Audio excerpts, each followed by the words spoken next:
children. The Earth was destroyed by a great war. I was programmed to protect you. And now we start again. Does anyone know the story of the three little pigs?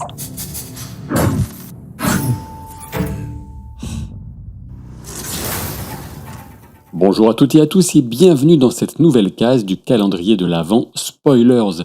Ici, c'est Captain Popcorn et c'est parti. Une série qui s'interroge sur la foi et l'âme, qui joue intelligemment sur la définition de l'identité et le transhumanisme, qui ose une originalité de fond en symbiose avec sa forme. Vous pensez que ça n'existe plus? Détrompez-vous, cette série s'appelle Raised by Wolves. Et oui, je peux aussi prononcer ça Raised by Wolves si vous voulez.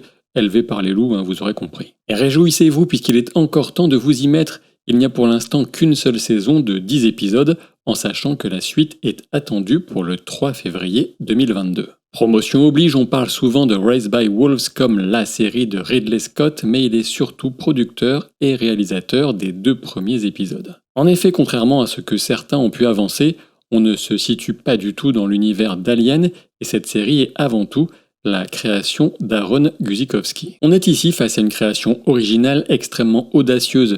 C'est de la SF qui se permet de ne pas donner toutes les réponses trop vite, à tel point que certains spectateurs ont pu croire que la série partait dans tous les sens sur son final, alors que tout s'inscrit dans un plan à long terme extrêmement maîtrisé. Comme beaucoup de grandes œuvres, Raised by Wolves va piocher dans des mythes fondamentaux, tels que la mythologie grecque et romaine, le mitraïsme ou encore les écritures saintes. Le mitraïsme était une religion à secret, et il en va exactement de même pour cette série qui ne révèle ses différentes couches de signification qu'au gré des déambulations de personnages tout aussi perdus que nous sur une planète qu'ils découvrent, Kepler 22b. Entre couples d'androïdes dont la mission est de relancer l'espèce humaine à partir d'embryons et réfugiés humains ayant fui une version de la Terre en proie à une guerre de religion apocalyptique, les apparences sont trompeuses et bien malin celui qui pourra distinguer les bons des mauvais. Raised by Wolves ne plaira pas à tout le monde, mais c'est justement avec cette proposition tranchée et ce choix de ne rien compromettre de la vision de son créateur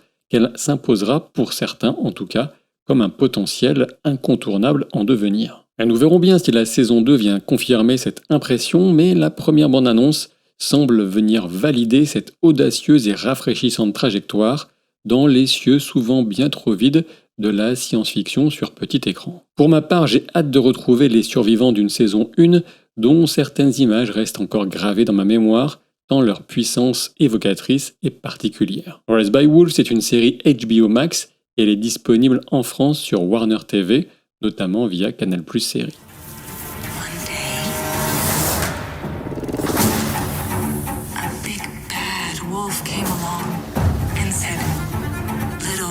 Little pig, let me in. Or I'll huff, and I'll puff, and I'll blow your house in.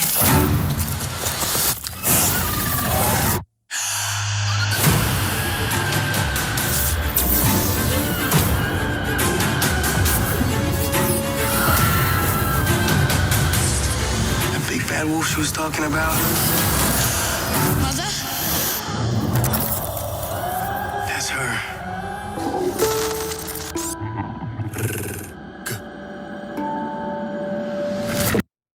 S'il ne fallait garder qu'un vidéaste pop culture en France, ce serait lui. Captain Popcorn n'aime rien tant qu'explorer les séries et les films issus des genres de l'imaginaire. Que ce soit pour décrypter les annonces faites autour des grandes sagas ou donner un avis éclairé en théorisant après chaque épisode de nos séries de genre préférées, Captain Popcorn est une référence sur YouTube. Un univers que l'on peut retrouver à présent dans son livre Captain Popcorn Universe. Passionné de fantasy, c'est tout naturellement qu'il accueille depuis peu sur sa chaîne Twitch 2 campagnes de jeux de rôle sur table, prenant place dans le demi-monde, un univers médiéval fantastique qu'il a lui-même créé. Découvrez tout l'univers de Captain Popcorn en description de ce podcast.